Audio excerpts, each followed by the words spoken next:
মুমিনদের নামে আল্লাহ তাআলা দুটো সূরা নাজিল করেছেন, সুবহানাল্লাহ বলেন। আল্লাহ তাআলা কাফিরদের নামে একটা সূরা নাজিল করেছেন, সূরাতুল কাফিরুন, যেটা আমরা সকলেই নামাজে তেলাওয়াত করি। কথা বলেন না কেন? আছে না? আছে। এরপর আল্লাহ তাআলা মুনাফিকদের নামও আল্লাহ তাআলা একটা সূরা নাজিল করেছেন, সূরাতুল মুনাফিকুন। জোরে বলুন সুবহানাল্লাহ। আমি পবিত্র কালামুল্লাহ থেকে মুমিনুন সূরা থেকে আমি তেলাওয়াত করেছি। আল্লাহ রাব্বুল আলামিন উক্ত আয়াতে কারিমা থেকে আমাকে কিছু কথা বলার সুযোগ দান করুন। আল্লাহ আমাকে তৌফিক দান করুন, বলেন আমিন। আমার ভাইরা, আল্লাহ তাআলা আপনাকে আমাকে এই পৃথিবীতে পাঠিয়েছেন তার গোলামি করার জন্য। কি করার জন্য? কথা বলে না। কি করার জন্য? গোলামি করার জন্য, তার ইবাদত বন্দেগী করার জন্য। আল্লাহ তাআলা অন্য কোনো উদ্দেশ্যে আপনাকে আমাকে পাঠান নাই। এক। দুই নম্বর কথা হলো, আমরা যারা এখানে উপস্থিত আছি আমরা সকলেই মুমিন হিসেবে দাবি করি। কি হিসেবে দাবি করি? কথা বলেন এখন। কি হিসেবে দাবি করি? মুমিন হিসেবে দাবি করি। যদিও আজকে এশার নামাজটা নাও পড়ি বা নাই পড়ি, তারপরও মুমিন হিসেবে দাবি করি। এমন মুসলিম আছে না? নাই? কথা বলে না কেন? আছে। আচ্ছা, এখন আপনাদের একটা প্রশ্ন করি, আমরা যারা এখানে উপস্থিত আছি বলেন তো আল্লাহর প্রতি আমাদের বিশ্বাস আছে না নাই? কম আছে না বেশি আছে? বেশি আছে। আচ্ছা, এরপর আপনি আমি এই পৃথিবী থেকে বিদায় হয়ে চলে যাব, পরকালীন জীবনে একদিন আমাদের বিচার হবে, সেটার নাম হলো আখিরাত। এই আখিরাতের প্রতি আপনার আমার বিশ্বাস আছে না নাই? কম আছে না বেশি আছে? বেশি আছে। এখন তাহলে যদি আল্লাহর প্রতি বিশ্বাস আমার আছে, আখিরাতের প্রতি বিশ্বাস আছে, তাহলে তো আপনি আমি মুমিন নাকি? ঠিক না ভাই? কথা বলেন এখন। আমরা তো মুমিন, এটা আমরা দাবি করতেছি আমরা মুমিন। আল্লাহ তাআলা বলেন, ও পৃথিবীর মানুষেরা, তোমরা মনে করে নিয়েছো যে আমরা আল্লাহর প্রতি বিশ্বাস স্থাপন করেছি, আখিরাতের প্রতি বিশ্বাস স্থাপন করেছি, আর আমি তো মুমিন। ও বান্দা, তুমি এটা মনে করো না, মনে করো না। আল্লাহ তাআলা বলেন, ওয়া মিনান নাসি মান ইয়াকুলু আমান্না বিল্লাহি ওয়া বিল ইয়াউমিল আখির ওয়া মা হুম বিমুমিনিন।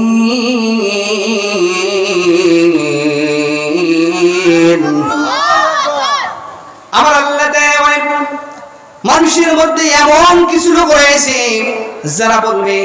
যারা বলে যে আমরা আল্লাহর প্রতি বিশ্বাস স্থাপন করেছি, আখিরাতের প্রতি বিশ্বাস স্থাপন করেছি, আমরা তো মুমিন। আল্লাহ তাআলা বলেন, ওয়া মা হুম বিমুমিনিন, না তোমরা মুমিন নও। আচ্ছা, এখন আপনি আমি মুমিন হিসেবে দাবি করলাম, আল্লাহ বলতেছেন তোমরা মুমিন নও। কথাটা কার সত্য? আল্লাহর কথা সত্য না আপনার আমার কথা সত্য? আল্লাহর কথা সত্য, অবশ্যই আল্লাহর কথা সত্য।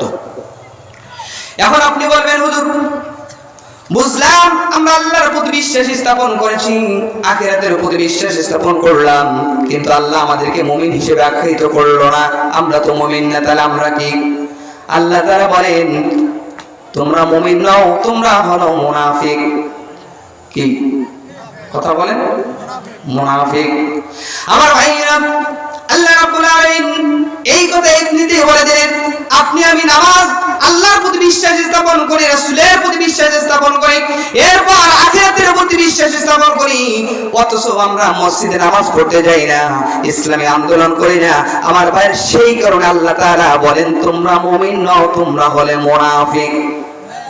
কথা বলেন না কেন? শুধু জুমার দিন জুমার নামাজ পড়তে যাই, অথচ আপনার আমার জন্য 5 ওয়াক্ত নামাজ ফরজ ছিল, সপ্তাহে 35 ওয়াক্ত নামাজ আপনার আমার জন্য ফরজ।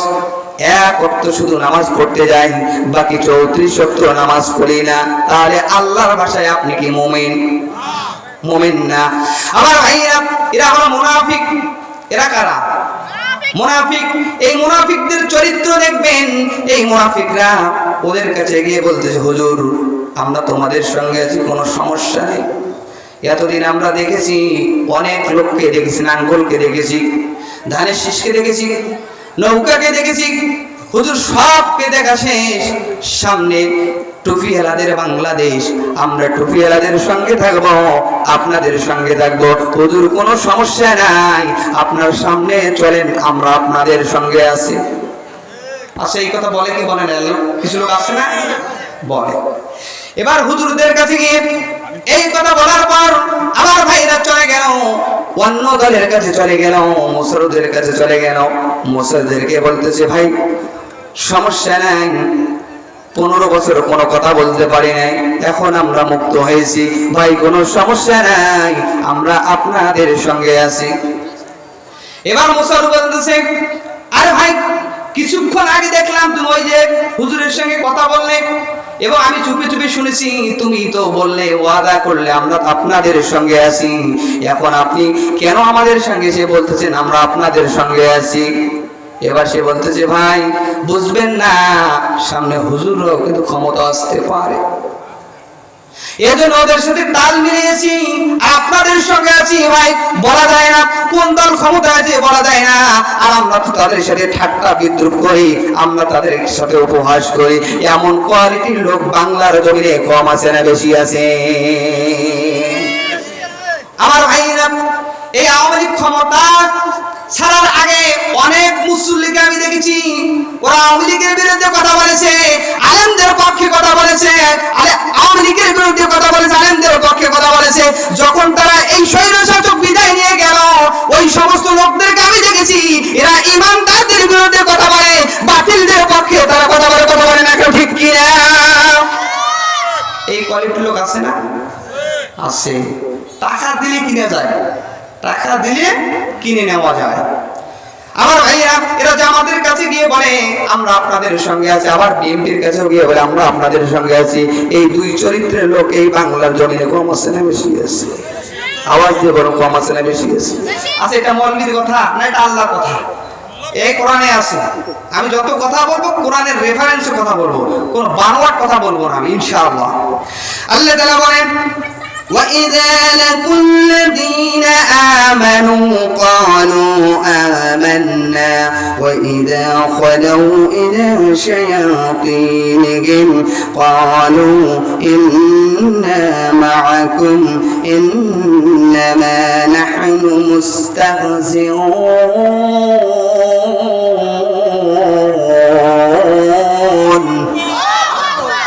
আল্লাহ তাআলা, হে রাসূল, আপনি মুনাফিকদেরকে দেখবেন, এরা আপনার কাছে এসে ঈমানদারদের কাছে গিয়ে বলে আমরা তো ঈমানদার, আমরা তো আপনাদের দলের লোক, অথচ আমার ভাইরা আয়াতের সাথে মিল আছে। এতদিন যাবত জামাত ইসলামের এমন কিছু লোক ছিল, আমরা ছিলাম, আমার ভাইরা রাতের অন্ধকারে পালিয়েছিলাম, গোপন মিটিং বৈঠক করতাম, এমন হুজুরকে ডাকা হয়েছিল, এই হুজুররা তাদের ডাকে সাড়া দেয় নাই। যখন আওয়ামী লীগ ক্ষমতা থেকে বিদায় হয়ে চলে গেল, এই মুনাফিক নামধারী মুসলমান নামধারী টুপি এরা এখন সামনের কাতারে আছে। কথা বলে না কেন, ঠিক কিনা? এই মুনাফিক তো আমাদের মুসলমানদের থেকে তৈরি। মুনাফিক কোথায় থেকে তৈরি বলেন তো দেখি? মুসলমানদের থেকে তৈরি। সম্মানিত ভাইরা আমার, এরা ইমানদারদের কাছে গিয়ে বলে আমরা আপনাদের সঙ্গে আছি, আবার বেঈমানদের কাছে গিয়ে বলে, শয়তানদের দলের কাছে গিয়ে বলে আমরা আপনাদের সঙ্গে আছি, আর আমরা তাদের সাথে ঠাট্টা বিদ্রুপ করি। এমন দুমুখী চরিত্রের লোক এই কিসামতে আছে না নাই? যদি আসে তাহলে চেঞ্জ করতে হবে, আপনার ক্যারেক্টারটা আপনি চেঞ্জ করেন। যদি চেঞ্জ করতে পারেন তাহলে আপনার জন্য মাহফিলটা সাকসেস, সফলতা আপনি অর্জন করতে পারবেন। আর যদি আপনি চেঞ্জ করতে না পারেন তাহলে আপনার অবস্থা খারাপ আছে। সম্মানিত ভাইরা আমার, আমি পবিত্র কালামুল্লাহ থেকে সূরাতুল মুমিনুন থেকে আয়াত তেলাওয়াত করেছি। এখন আপনাদেরকে বলি, আল্লাহ তাআলা আমাদেরকে সৃষ্টি করেছেন তার গোলামি করার জন্য। কি করার জন্য? গোলামি করার জন্য।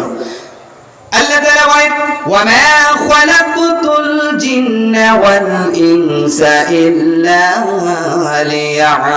লিয়াবুদুন। জিন এবং মানুষকে আমি এজন্যই সৃষ্টি করি নাই তারা আমার ইবাদত বندگی করবে না। তার মানে আল্লাহ বলতেছেন আমি জিন এবং মানুষকে সৃষ্টি করেছি কেবলমাত্র আমার গোলামি করার জন্য। সুবহানাল্লাহ, আরো জোরে বলুন সুবহানাল্লাহ। সম্মানিত ভাইরা আমার, এরপর আল্লাহ রাব্বুল আলামিন আপনার আমার হায়াত দিয়েছেন, দীর্ঘ 50-60 বছর 100 বছর আমরা বেঁচে থাকবো। আমার ভাইয়ের পর আপনার আমার মওত হবে কি হবে না? কথা বলেন এখন হবে কি হবে না? মওত হবে, আজরাইল আপনার সামনে আসবে। আল্লাহ তাআলা বলেন কুল্লু নাফসিন যায়িকাতুল মাউত সুম্মা ইলাইনা তুরজাউন।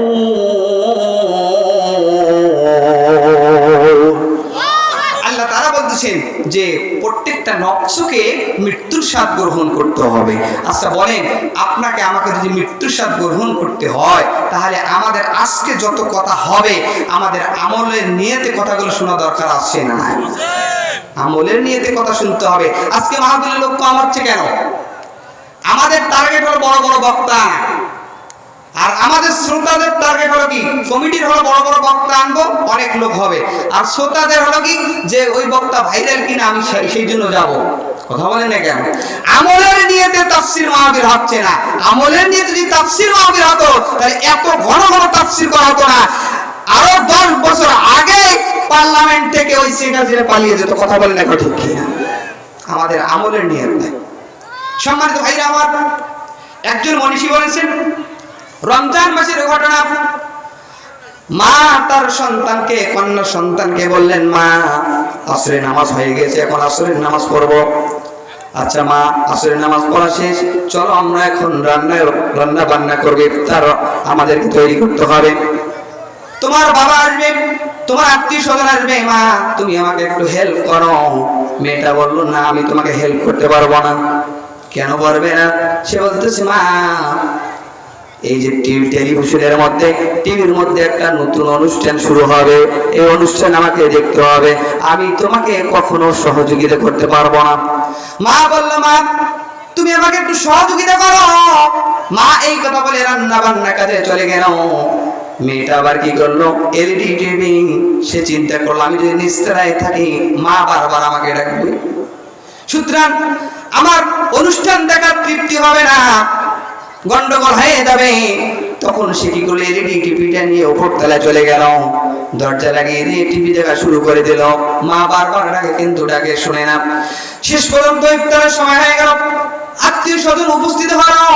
আমার ভাইয়ের আত্মীয় স্বজন উপস্থিত হওয়ার পর ইফতারের সময় তাকে ডাকা হয়, সে ডাক শুনে না। মা ডাকলো, বাবা ডাকলো, এরপর আত্মীয় স্বজন ডাকাডাকি শুরু করলো। দরজার মধ্যে করাঘাত করলো, কোনো শব্দ শোনা যায় না। শেষ পর্যন্ত আমার ভাইরা দরজা ভেঙে ঘরের মধ্যে প্রবেশ করলো। ঘরের মধ্যে প্রবেশ করে দেখলো মেয়েটা ওই টিভির মধ্যে উবুর হয়ে পড়ে আছে, মুখ থুবড়ে পড়ে আছে। মেয়েটাকে স্পর্শ করে দেখলো মেয়েটা মারা গিয়েছে। আমার ভাইরা এবার তারা কান্নাকাটি শুরু করে দিল। তারপর তাকে উপর তলা থেকে নিস্তারা নিয়ে আসবে, কিন্তু লাশের এমন ওজন হয়েছে তাকে নড়ানো যায় না, চড়ানো যায় না, ঘুরানো যায় না। এরপর হঠাৎ করে একজনকার হাত টিভির মধ্যে পড়ে গেল। সে টিভিটা আগে তুললো, টিভিটা যখন তুললো, মেয়েটাকে তুললো, মেয়েটার ওজন এমনিতেই কমে গেল। আল্লাহু আকবার। আমার ভাইয়া এরপর তার নিস্তারা নিয়ে আসলো টিভির সামনে, মেয়ে তার পেছনে পেছনে, মানে লাশটা পেছনে পেছনে। এরপর তাকে গোসল করানো হবে, তার সামনে টিভি রেখে দিল। আমার ভাইরা গোসল করানো হলো, কাফনের কাফন পরানো হলো, জানাজার নামাজ পড়ানো হবে। টিভি ছাড়া কিন্তু মেয়েটাকে নিয়ে কখনো যাওয়া যায় না। আমার ভাইরা ওই মেয়েটার সামনে টিভিটাকে রেখে জানাজা করে দেওয়া হলো। শেষ পর্যন্ত আমার ভাইরা কবরের মধ্যে রাখা হবে, এমন সময় কবরস্থানে নিয়ে গিয়েছে, টিভিটাকেও সঙ্গে নিয়ে গিয়েছে। এবার তারা চিন্তা করলো লাশটাকে নামানো, কিন্তু লাশটা নামতেছে না, এমন ওজন হয়েছে।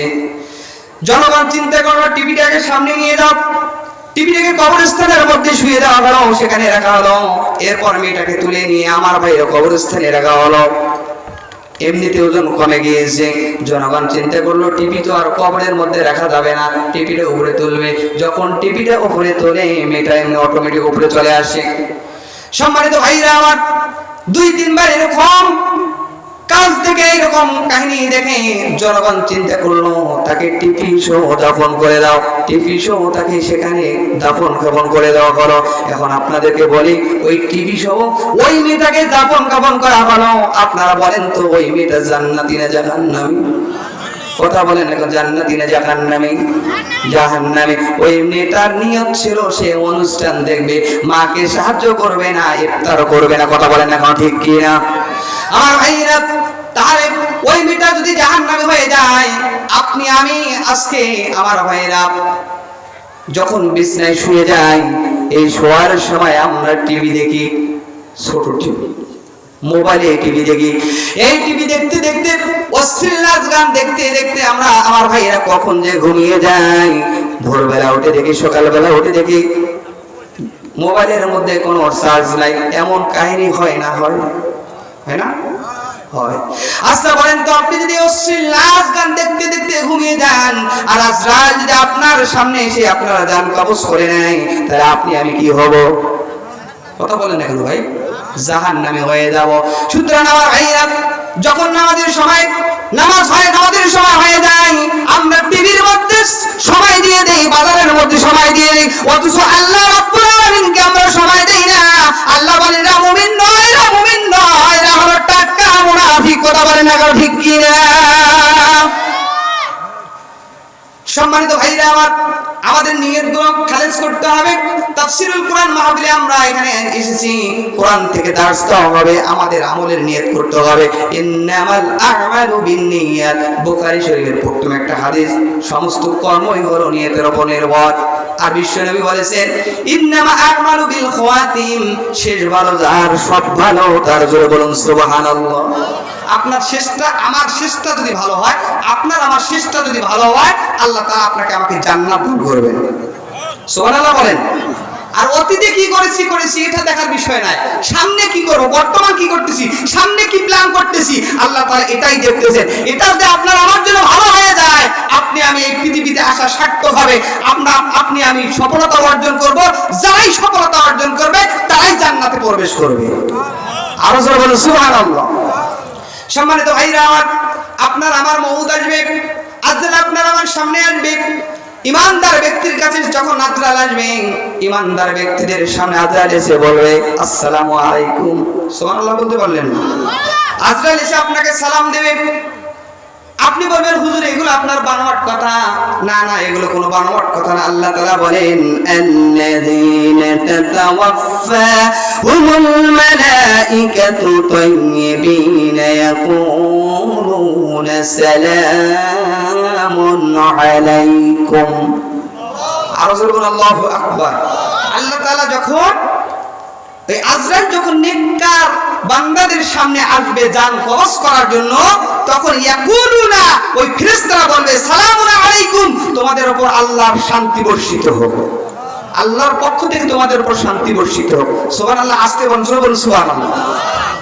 আমার ভাইরা, এরপর তাদেরকে বলা হবে শুধু সালাম নয়, উদখুলুল জান্নাতা বিমা কুনতুম তা'মালুন, তোমরা সেই জান্নাতে প্রবেশ করো যে জান্নাতের ওয়াদা, যে জান্নাত সম্পর্কে তোমরা অবগত ছিলে না।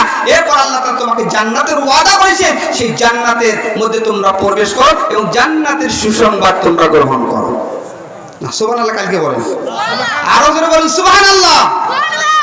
আমার ভাইরা, যখন এই ব্যক্তির সামনে জান্নাতের কথা বলা হবে, জান্নাত তাকে দেখানো হবে, জান্নাতের সুসংবাদ দেওয়া হবে, ওই মুমিন ব্যক্তি বলবে ও ভাই, ও ফেরেশতা, আমি আর এই পৃথিবীতে থাকতে চাই না, জলদি করে তুমি আমার জানটা কবজ করো।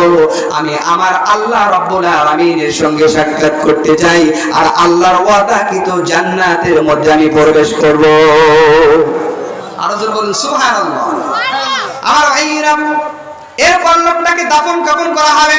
তিনটা প্রশ্নের উত্তর করা, তিনটা প্রশ্ন করা হবে। তিনটা প্রশ্নের জবাব সে দিবে, মার রব্বুকা ওয়া মান নাবিয়ুকা ওয়া মান দীনুকা। তিনটা প্রশ্ন করবে, সকল প্রশ্নের সে জবাব দিবে। যখন জবাব দিবে, গায়বী আওয়াজ আসবে, আল্লাহ তাআলা তার ফেরেশতাদেরকে বলবেন ও মুনকার নাকির, আমার বান্দা সঠিক কথা বলেছে, সুতরাং তার কবরটা প্রশস্ত করে দাও, আর কবরের মধ্যে জান্নাতের দরজাটা কানেক্টেড করে দাও। আরো জোরে বলুন সুবহানাল্লাহ। জান্নাতের আবহাওয়া যখন চলে আসবে, জান্নাতের বিছনা যখন কবরের মধ্যে বিছিয়ে দেওয়া হবে, লোকটা আরামে ঘুম পড়া শুরু করে দেবে কিয়ামত পর্যন্ত। সুবহানাল্লাহ বলুন। আমার ভাইরা, এরপর বেঈমান ব্যক্তির কাছে আজরাইল আসবে কি আসবে না? এ কথা বলেন না কেন? আসবে কি আসবে না? মুনাফিকদের সামনে আজরাইল আসবে কি আসবে না? মৃত্যুর ফেরেশতা হাজির হবে, মৃত্যুর ফেরেশতা তার কাছে রাগান্বিত অবস্থায় হাজির হবে, এরপর তাকে মারধর করা শুরু করে দেবে। আপনি বলবেন হুজুর এটা বোধ আপনার বানানো কথা। না, আমার কোনো বানানো কথা নয়। আমার আল্লাহ তাআলা বলেন ওয়ালাউ তারা ইয ইয়াতাওয়াফফাল্লাযীনা কাফারুল মালাইকাতু ইয়াদরিবুনা উজুহাহুম ওয়া আদবারহুম ওয়া যূকু আযাবাল হারিক। আমার ভাইরা, ওই সমস্ত বেঈমান মুনাফিকদের কাছে যখন আজরাইল চলে আসবে তখন আজরাইল রাগান্বিত হবে এবং তাদেরকে মারধর করা শুরু করে দেবে। আল্লাহু আকবার। এবং তাদেরকে জাহান্নামের সুসংবাদ দেওয়া হবে। তখন আর সে মরতে চাইবে না। আমার ভাইরা, তাকে কবরস্থ করা হবে। এরপর তাকে প্রশ্ন করা হবে, 3টা প্রশ্ন। অনুরূপভাবে 3টা প্রশ্নের সে জবাব দিতে পারবে না। আল্লাহ তাআলা বলবেন গায়বী আওয়াজ আসবে, মুনকার নাকিরকে বলবেন ও মুনকার নাকির, আমার এই বান্দা মিথ্যা কথা বলেছে, সুতরাং এর কবরটা সংকীর্ণ করে দাও আর কবরের মধ্যে জাহান্নামের দরজাটা কানেক্টেড করে দাও। জোরে বলুন নাউযুবিল্লাহ। আমার ভাইরা, আমরা অনেকেই জানি যাই করেন না কেন কবর এই মাটি আপনাকে আমাকে চাপা দেবে। এই কথা বলি কি বলি না? বলেন না? বলেন না কেন ভাই? বলি। আসলে যারা ইমানদার হবে তাদেরকে মাটি কখনো চাপা দিবে না, বরং আপনি আমি যে আলিঙ্গন করলে যেমন একটু লাগবে এই রকম লাগবে, মাটি শুধু আপনার সঙ্গে কোলাকুলি করবে। সুবহানাল্লাহ বলেন। আরো জোরে বলেন সুবহানাল্লাহ। আর যারা বেঈমান হবে, মুনাফিক হবে, তাদেরকে কি করবেন? তাদের কবরটা সংকীর্ণ করে দিবেন, এরপর তাদেরকে ধূলিসাৎ করে দিবেন। জোরে বলেন আল্লাহু আকবার। আমার ভাইরা, এই বেঈমান ব্যক্তিদের মৃত্যু যখন হবে এরপর বেঈমানরা কি বলবে?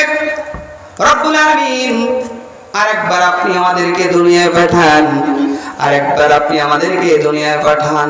আমি যে আয়াতে কারিমা তেলাওয়াত করেছি, আল্লাহ রাব্বুল আলামিন সেই আয়াতের মধ্যে জানিয়ে দিয়েছেন, হাত্তা ইযা জাআ আহাদাহুমুল মাউত ক্বালা রাব্বি রজিউন। আল্লাহু আকবার। আল্লাহ তাআলা বলছেন, যখন মৃত্যুর ফেরেশতা কারো মৃত্যুর সম্মুখীন হবে, বেঈমান ব্যক্তিরা মৃত্যুর যখন সম্মুখীন হবে তখন তারা বলবে ক্বালা রাব্বির জিউন, হে আমার রব, আপনি আমাকে পুনরায় পৃথিবীর মধ্যে পাঠিয়ে দেন। কোথায় পাঠিয়ে দেন? কথা বলেন না কেন? ওয়াজ বুঝতে হবে ভাই, ওয়াজ বুঝতে হবে, খালি শুনলে হবে না। ওয়াজ বুঝে শুনে আমলের নিয়তে শুনতে হবে। এরপর ওয়াজ প্যান্ডেলের মধ্যে রাখলে হবে না, এই ওয়াজটা আপনার বাড়িতে নিয়ে যেতে হবে, রাষ্ট্রীয়ভাবে সংসদে নিয়ে যেতে হবে। যদি আমরা এই ওয়াজগুলো এইভাবে নিয়ে যেতে পারি তাহলে বেশি দিন লাগবে না ওয়াজ করতে, আর অটোমেটিক বেশি দিন লাগবে না এই পার্লামেন্টে আল কুরআনুল কারীম নিয়ে যেতে। কথা বলেন এখন ঠিক কি? সম্মানিত ভাইরা আমার, এই বেঈমান ব্যক্তি বলবে আল্লাহ আরেকবার আপনি আমাকে দুনিয়ায় পাঠিয়ে দেন, আমি সেখানে চলে যাব। আল্লাহ তাআলা প্রশ্ন করতেছেন, বান্দা কেন তোমাকে আমি দুনিয়ায় পাঠিয়ে দেব? কি কারণে তোমাকে আমি দুনিয়ায় পাঠিয়ে দেব? কি হবে তোমাকে দুনিয়ায় পাঠিয়ে দিয়ে?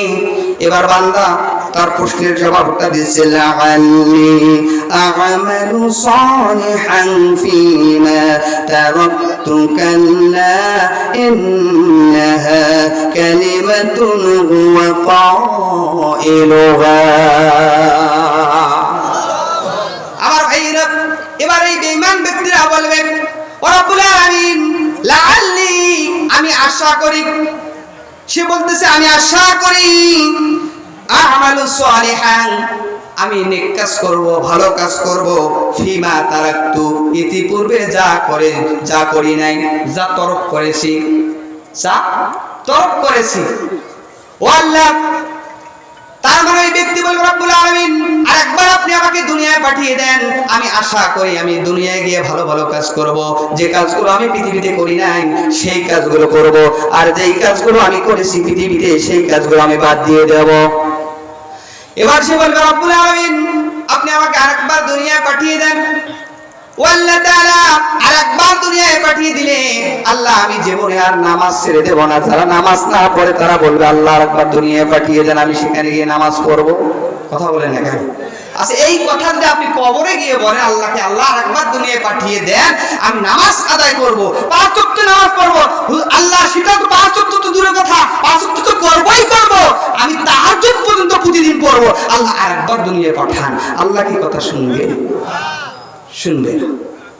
সম্মানিত ভাইরা আমার, যেই সমস্ত ভাইরা সুদের উপর টাকা দিয়েছে, সুদের উপর টাকা দেয় এমন লোক আছে না নাই? কথা বলেন না কেন, আছে না নাই?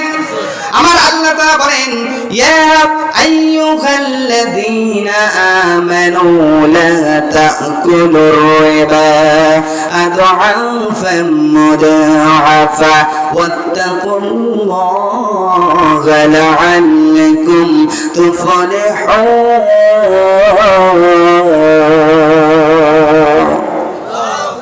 আল্লাহু আকবার। আল্লাহ তাআলা বলেন হে ঈমানদার বান্দাগণ, লা তাকুলুর রিবা, তোমরা সুদ খেও না, আদআফা মুদাআফা, চক্রবৃদ্ধির সুদ খেও না। আমার ভাইয়া 20,000 টাকা লাভের উপর দিয়ে 1,20,000 টাকা হয়, এমন লোক আজ বাংলার জমিনে আছে না নাই? কথা বলেন না, আছে না নাই? সম্মানিত ভাইরা আমার, সুদের উপর টাকা দেওয়া যাবে না, সুদ খাওয়া যাবে না। সুদখোররা সেই দিন বলবে রব্বুল আলামিন আরেকবার আপনি আমাদেরকে দুনিয়ায় পাঠিয়ে দেন, জীবনে আমরা সুদের উপর টাকা দেব না, আমার অনেক টাকা পয়সা আছে আল্লাহ, আমি মানুষদেরকে করজে হাসানা দিয়ে দেব, লাভের উপর টাকা দিয়ে দেব না, আরেকবার দুনিয়ায় পাঠান। আল্লাহ কি কথা শুনবেন? কথা বলেন না, শুনবেন? শুনবেন না। আমার ভাইরা সেই কথা আল্লাহ রাব্বুল আলামিন জানিয়ে দিয়েছেন।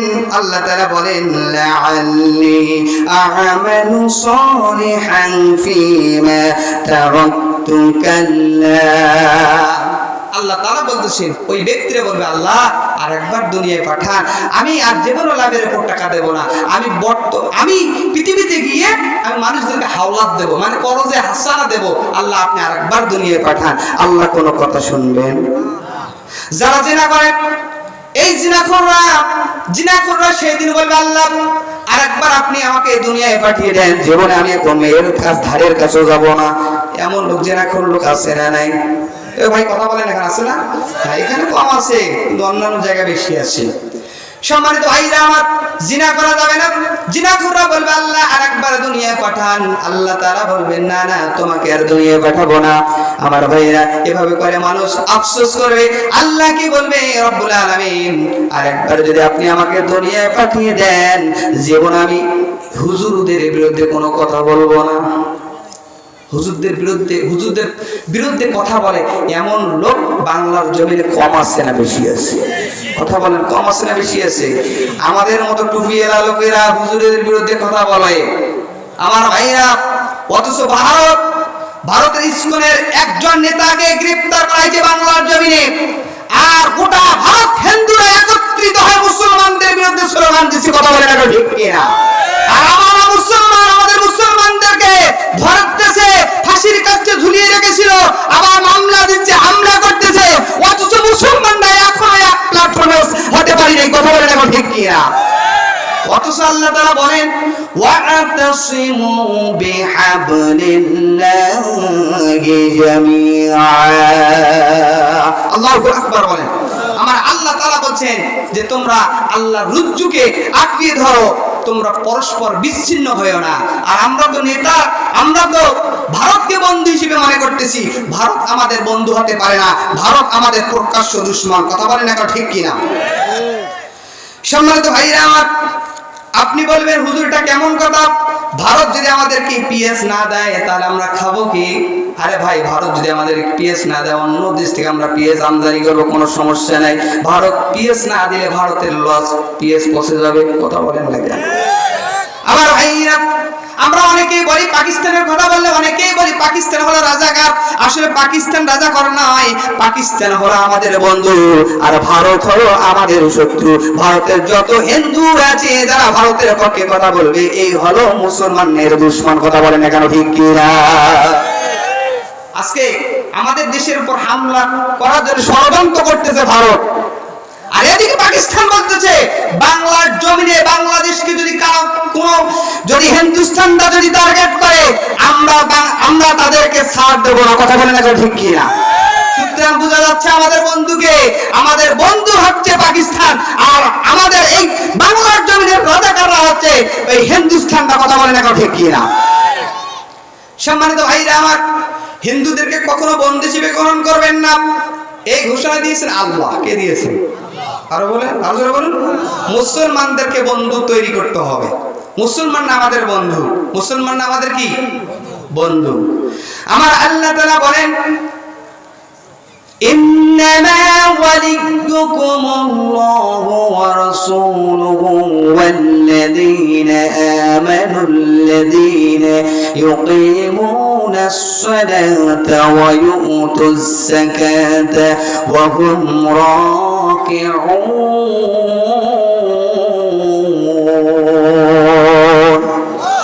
নিশ্চয়ই তোমাদের বন্ধু হচ্ছেন তিনজন। এখন বলেন তো আপনার আমার বন্ধু কয়জন? তিনজন। কয়জন? ওয়াজ মুখস্থ করে জানলে ভাই, আপনার আমার বন্ধু হলো তিনজন। কয়জন? এক নাম্বার হলো তোমাদের বন্ধু আল্লাহ। সুবহানাল্লাহ বলেন। আমাদের বন্ধু কে? আরো জোরে বলুন। আর আল্লাহ নামটা দিলে তো আল্লাহ তাআলা 5টা অক্ষর 550 নেকি দান করবেন। সুবহানাল্লাহ বলেন। আমার ভাইরা, আপনার আমার বন্ধু হলো আল্লাহ। আল্লাহ বলেন, ফাযকুরুনি আযকুরুকুম ওয়াশকুরুনি ওয়ালা তাকফুরুন। আল্লাহ তাআলা বলেন, বান্দা তুমি যদি আমাকে স্মরণ করো, বন্ধু তুমি যদি আমাকে স্মরণ করো, আমি আল্লাহ তাআলা তোমাকেও স্মরণ করব, তোমার ডাকে আমি আল্লাহ তাআলা সাড়া দেব। আরো জোরে বলুন সুবহানাল্লাহ। আপনার আমার বন্ধু এক নাম্বার কে? আরো জোরে বলুন কে? 2 নাম্বার ওয়া রাসূলুহু। আপনার আমার বন্ধু 2 নাম্বার হলো রাসূল। সুবহানাল্লাহ বলেন। রাসূল আমাদের বন্ধু। শুধু বন্ধু বললেই হবে না, রাসূল আমাদের নেতা, আর তিনি হলেন বিশ্ব নেতা। সেই নেতার আদর্শে আমাদেরকে আদর্শবান হতে হবে। কথা বলেন না ঠিক কি না? যে নেতা আজকে আমরা যে সমস্ত নেতার পিছনে দৌড়াচ্ছি, আমার ভাইরা, ওই নেতাদেরকে আমাদেরকে চিনতে হবে, ওই নেতাদের সম্পর্কে আমাদেরকে জানতে হবে। নেতা যদি আপনাকে আমাকে বলে, ভাই 5 ওয়াক্ত নামাজ পড়তে হবে, আমি নামাজ পড়ি, তোমাকে নামাজ পড়তে হবে। আপনার আমার নেতা যদি বলে, ভাই কোরআনুল কারীম প্রতিদিন তেলাওয়াত করতে হবে, আপনার আমার নেতা যদি বলে, ভাই প্রতিদিন কমপক্ষে 5টা হাদিস পড়তে হবে। এরপর আপনার আমার নেতা যদি বলে, ভাই প্রতিদিন ইসলামী সাহিত্য কমপক্ষে 10 পৃষ্ঠার পড়তে হবে, মানুষের খোঁজ খবর নিতে হবে, মানুষকে সহযোগিতা করতে হবে, যেই নেতা এই দাওয়াত দিয়ে দেবে, বুঝতে হবে এরা হলো আসল নেতা, বাকি সব নেতাগুলো হলো শয়তানের দল। কথা বলেন না কেন ঠিক কি না? আপনি যে দল করেন না কেন, আপনার দলের নেতা কখন কি বলেছে, ভাই আপনি 5 ওয়াক্ত নামাজ পড়েছেন? বলেছে? বলেনি। আপনার নেতা কি বলেছে যে পিতা মাতার খেদমত করো কি করো না? এ কথা বলেন নাই। আপনার নেতা কি বলেছে যে তুমি কুরআনুল কারীম তেলাওয়াত করো কি করো না? আমার ভাইরা, এই প্রশ্ন যেই নেতাগুলো করে না, বুঝতে হবে এরা আসল নেতা হতে পারে না। আমার ভাইরা, আপনি আজকে যে নেতাকে স্মরণ করবেন, সেই নেতা সহ আপনাকে কিয়ামতের দিন হাজির করবেন কে? কথা বলেন না কেন? আপনি যদি বিএমপি করেন, তাহলে আমাদের আম্মাজানের সঙ্গে আপনাকে হাজির করানো হবে। আপনি যদি আওয়ামী লীগ করেন, আরেক আম্মাজানের সঙ্গে আপনাকে হাজির করানো হবে। ইরশাদ মামা তো চলে গিয়েছে। আমার ভাইরা, আপনি যেই নেতার আদর্শ মেনে নেবেন, সেই নেতা সহ কিয়ামতের দিন আপনাকে হাজির করবেন কে? আরো জোরে বলুন কে? এটা তো আমার মৌলবীর কথা। হ্যাঁ, এটা মৌলবীর কথা। এটারও দলিল নেন, সূরাতুল বনী ইসরাঈলের মধ্যে আছে। আল্লাহ তাআলা বলেন, ইয়াউমা ইয়াদউ কুল্লু উনাসিম বিইমামিহিম, কিয়ামতের দিন আমি তাদেরকে তাদের নেতা সহ ডাক দেব। নেতা যদি জান্নাতি হয়, তাহলে কর্মীও জান্নাতি হবে, আর নেতা যদি জাহান্নামী হয়, কর্মীওকে জাহান্নামী হতে হবে। কথা বলেন না ঠিক কি না? সামনের দিনে আমরা ওই সমস্ত বাতিল নেতাদের সঙ্গে থাকবো না। আমরা যারা আমাদেরকে কোরআনের দিকে আহ্বান করবে, আল্লাহর পথের দিকে আহ্বান করবে, আমরা সেই দলে যাব, সেই সমস্ত নেতাদেরকে স্মরণ করব। এর মধ্যে রাজি আছেন কারা কারা? দুহাত তুলে আমার আল্লাহকে দেখান তারা তারা। নারায়ে তাকবীর, নারায়ে তাকবীর। দুনিয়ার মুসলিম, বিশ্বের মুসলিম,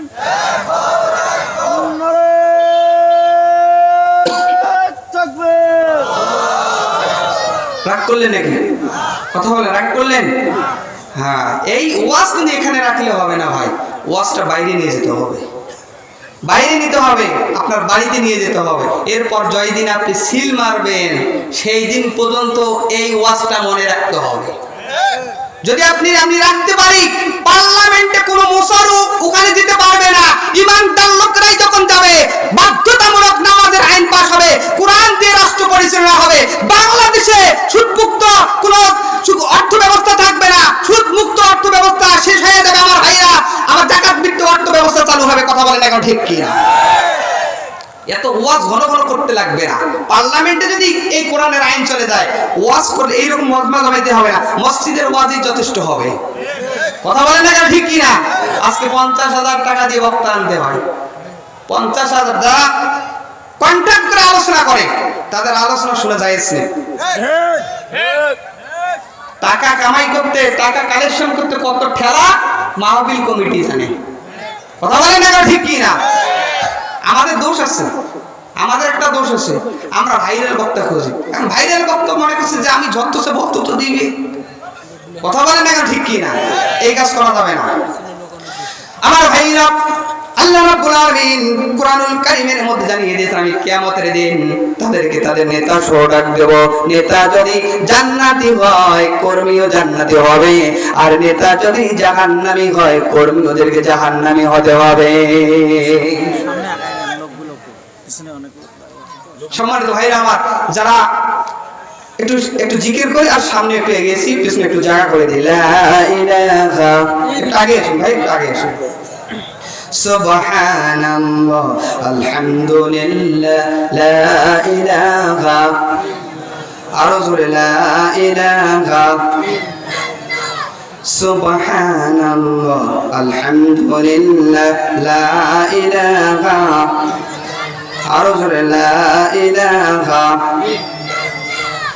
লা ইলাহা ইল্লাল্লাহু মুহাম্মাদুর রাসূলুল্লাহ।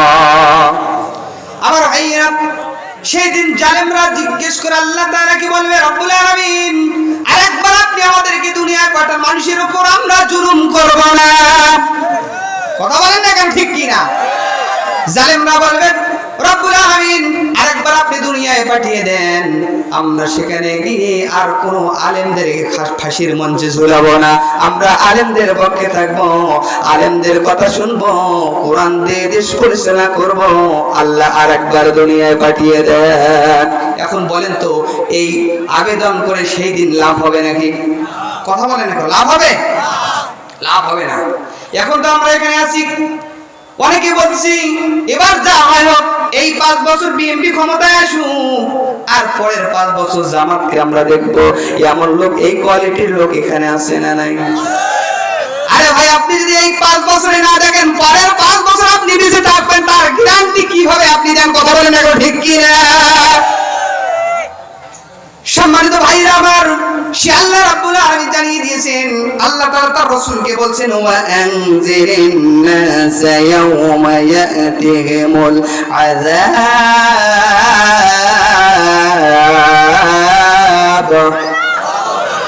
আল্লাহ তার রাসূলকে বলছেন, রাসূল আপনি ওদেরকে, এই জালেমদেরকে সতর্ক করেন আল্লাহর আযাব আসার আগে। সুবহানাল্লাহ বলতে পারলেন না? তার মানে এখন আপনাকে আমি আবেদন করতে চাই, আপনাদেরকে দাওয়াত দিয়েছি, ওই স্বৈর শাসক ক্ষমতায় আসার আগে আপনাদেরকে সতর্ক করা হচ্ছে। ওই স্বৈর শাসকের পক্ষে কথা বলা যাবে না, তাদের পক্ষে স্লোগান দেওয়া যাবে না, তাদেরকে ভোট দেওয়া যাবে না। কথা বলেন না কেন? আয়াতের সাথে মিল আছে না নাই? আমার ভাই আজকে 15-16 বছর রাজত্ব করে বাংলার জমিন থেকে পালিয়ে গিয়েছে। কথা বলেন না কেন? ও বলেছিল 41 সাল, 41 সাল তার দূরের কথা, 24 সালও পার হলো না। কথা বলেন না কেন? মা আমার কত সুন্দর রান্না করেছে, গোশত রান্না করেছে, তারপর মাছ রান্না করেছে, ফ্রিজ থেকে বড় বড় মাছ। মা আমার মাছ আর খাইতে পারল না। কথা বলেন না কেন? ঠিক। সম্মানিত ভাইরা আমার, বলতেছিলাম আমাদের বন্ধু আমাদের হতে হবে ইমানদার লোকেরা। আমাদের বন্ধুকে ইমানদার, আমাদের বন্ধু 1 নাম্বার আল্লাহ, 2 নাম্বার বন্ধু হলো আমাদের রাসূল, আর 3 নাম্বার বন্ধু হলো আমাদের ইমানদার বান্দাদেরকে বন্ধু হিসেবে তৈরি করা দরকার আছে না নাই? কথা বলেন এখন আছে না নাই? ইমানদারদের সঙ্গে থাকতে হবে, ইমানদারদের সাথে আমাদেরকে চলাফেরা করতে হবে। এখন দেখবেন সুদারুর সাথে বন্ধুত্ব করে, যারা পর্যালোচনা করে একে অপরের গীবত করে, ওই গীবতকারী ব্যক্তি গীবতকারীর সঙ্গে বন্ধুত্ব তৈরি করে। কথা বলেন না কেন, ঠিক কিনা? আমার ভাইরা যারা খেলাধুলোর সাথে বন্ধুত্ব করে, আমার ভাইরা ইমামরা ইমামদের সঙ্গে বন্ধুত্ব তৈরি করে। কথা বলেন না কেন?